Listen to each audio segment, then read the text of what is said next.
considering what reparenting tool is helpful for this, it's, in my opinion, really helpful to first validate what's happening. The awareness is the gift that my recovery gives me. So recovery isn't about a finish line. It's not about hitting the plateau. If you have any time in recovery, and I don't mean this to sound negative, recovery is a lifelong process. So I'm never done, and I deserve that. I deserve to keep working towards the better me. However, the tool that I use until I get into recovery is dissociation. And if you're not familiar with that term, I'm going to offer some synonyms. And if these create an emotion, or if you feel anything in your body, just make note of it. A synonym for that could be distraction. A synonym for dissociation could be avoidance. And another synonym for dissociation can be abandonment. All of those terms mean the same thing. And this is an amberism, so don't Google this. I do to me what was done to me. When I'm in Target and I'm belittled or humiliated and I freeze, my dad continues walking because he doesn't have the emotional awareness to notice what just happened. There's no repair. It's energetically stuck. And what I'm seeing and what's being modeled is you just avoid it. You pretend like it's not happening. Or because my dad and my mom were and are so sick, it's just emotionally unavailable. And so as an adult, before I enter recovery, that's what I do. That's the only way I know to take care of myself. Is it hurts, so I need to stop the hurt. And so I avoid, I distract, I abandon me through substances, TV, food. The numbing and medicating is an attempt to stop the pain. It doesn't go past that. There's no other intention for it. So when we're looking at, I want to first validate that's why it's happening. I'm not bad. And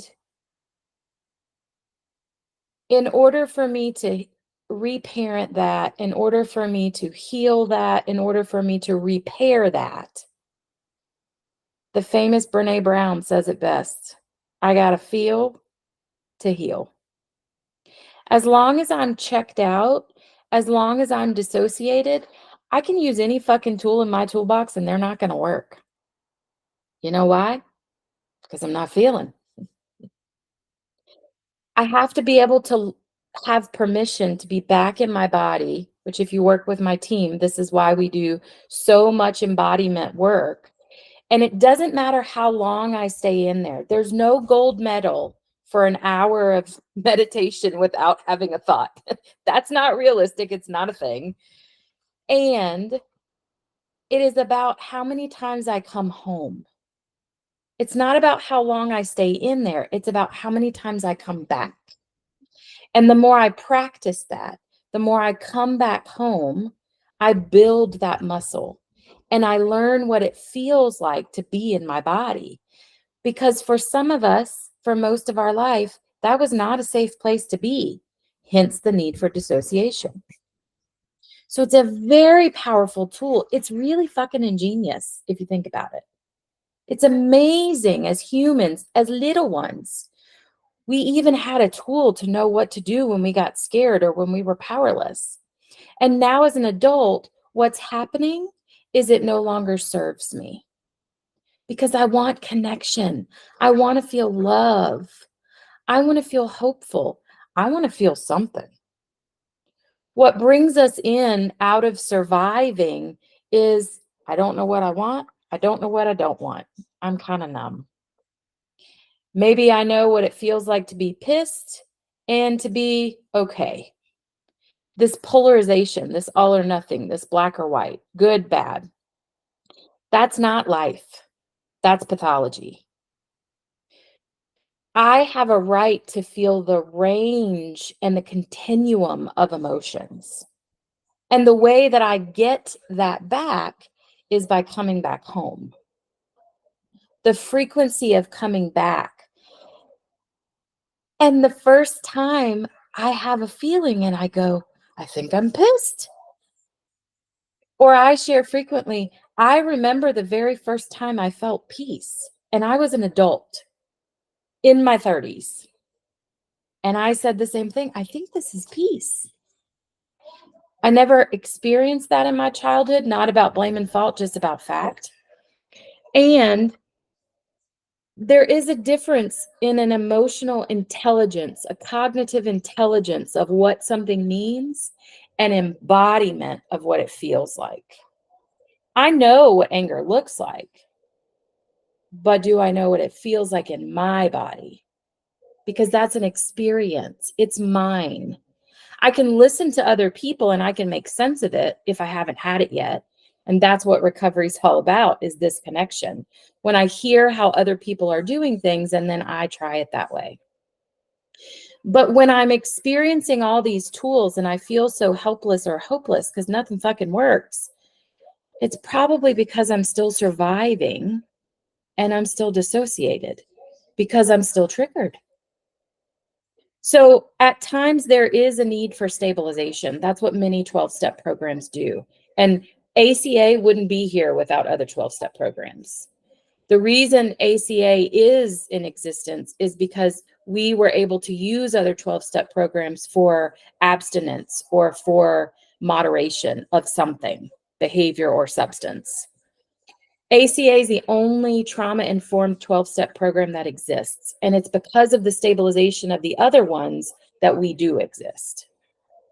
So when I can get in my body and when I start to identify how I feel, and if you work with me, you've heard me say, all I need is a literal physical sensation. That's where we start.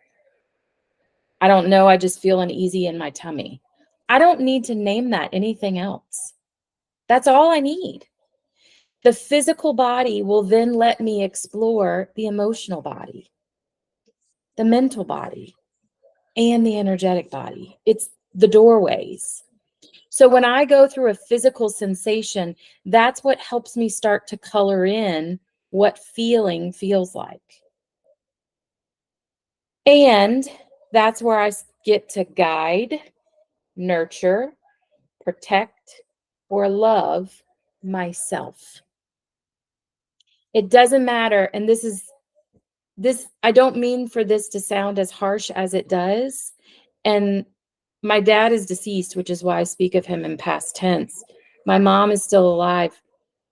And if it wasn't for this program, I would still be waiting on her to show up. I'm 43 and the youngest of 4 girls. My oldest sister's 53. She's not going to. She doesn't have it to give. That doesn't mean I live the rest of my life in deficit. I can do meetings or connection like this where I start to learn, what does reparenting look like? How does it work? Do I fake it till I make it? The guide, nurture, protect, and love is the how-to. It is what I would do for my baby. Amy said it beautifully, is what I need to do for me. Before this meeting, I was in my recliner underneath my weighted amethyst infused blanket. That's a mouthful, by the way. And I was just like, as if it's 30 degrees in my house. And if you know me, I'm hot natured. Like, I'm always hot. So I was like, I wonder what's happening in my body. It's because I'm going to see my family of origin on Saturday. And my body's already trying to say, do we need to armor up? And I'm like, nope, I got this. Right? It's like taking care of my body the same way I would my boys or my pets. Whatever would be appropriate for them is absolutely appropriate for me. Because the part of me that's hurting is not 43. The part of me that's hurting is probably their age and deserves the amethyst infused weighted blanket. It's beautiful, by the way. Highly recommend it. So I hope this was helpful for you guys. I hope this created a little bit of a full circle of the self-validation and how genius I am in my body for surviving this long. And then to start to be aware of how and why it's no longer serving me.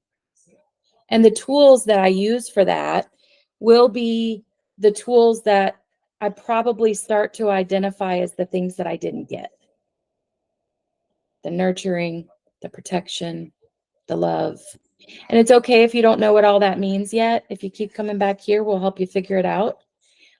And if you identify with HCA, adult child of alcoholic or dysfunctional families, they have some great workbooks that are also really helpful.